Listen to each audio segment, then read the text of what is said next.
Dans l'espace nutrition, le petit déjeuner, c'est une religion. Sur la table, on trouve de tout, mais uniquement des produits sains. Mais la recette secrète pour un athlète de haut niveau, c'est le miel. Les coureurs en sont de gros consommateurs. Ils consomment énormément de miel, et donc nous aussi nous l'incorporons dans les recettes pour remplacer le sucre, donc, qui est un sucre naturel. Donc nous avons le miel d'acacia, le miel de châtaigne, de la gelée royale. Donc on joue en fonction du miel des régions sur lesquelles nous retrouvons le soir du repas. Dans les cuisines, les chefs se plient en quatre pour satisfaire les besoins nutritionnels des coureurs. D'ailleurs, ce matin, certains en veulent un peu plus. Alors là, je suis en train de préparer une petite collation pour Geoffrey. Il veut du riz, il veut de l'avocat, du jambon, ce qui va lui permettre de grignoter un petit peu avant la course, vu que la course est très tard aujourd'hui. Yann nous donne une information capitale.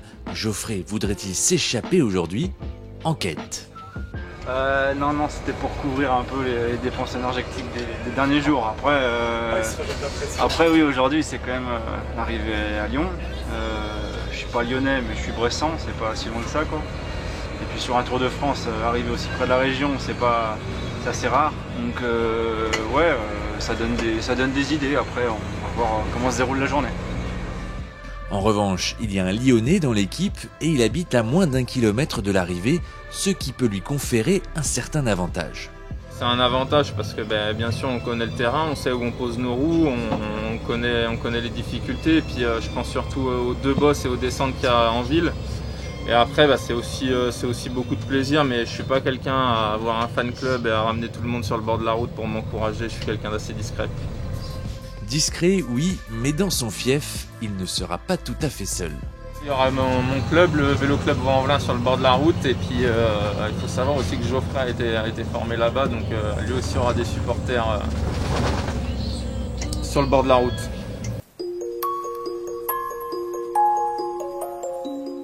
Jérôme, Geoffrey ou un autre dans l'échappée, ou encore un sprint final en petit comité, c'est la glorieuse incertitude du sport.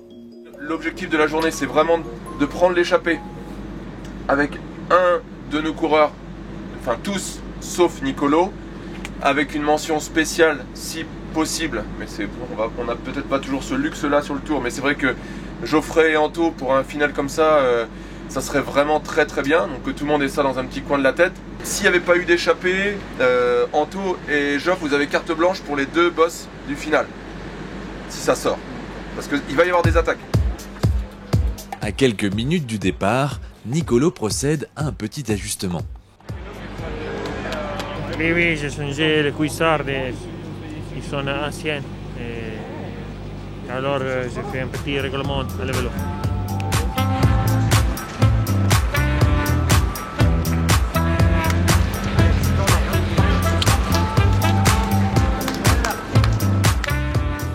Ils sont deux à fuir le peloton ce matin. Si l'écart ne dépasse pas les 2 minutes, seul Stefan Küng continue le combat. En vain, car à mi-parcours, le Suisse s'est rattrapé par le peloton. Plusieurs sprinteurs se font distancer. L'arrivée dans Lyon offre un beau spectacle. Søren Kragh Andersen profite d'un moment de flottement pour lancer une attaque et s'impose sur cette 14e étape. Anthony Turgis termine 11e, une belle place malgré sa déception. Oui, si on regarde la place, c'est voilà, un top 15. Après, c'est pas réellement ce qu'on cherchait. Bon, après, le vainqueur a réussi à s'échapper.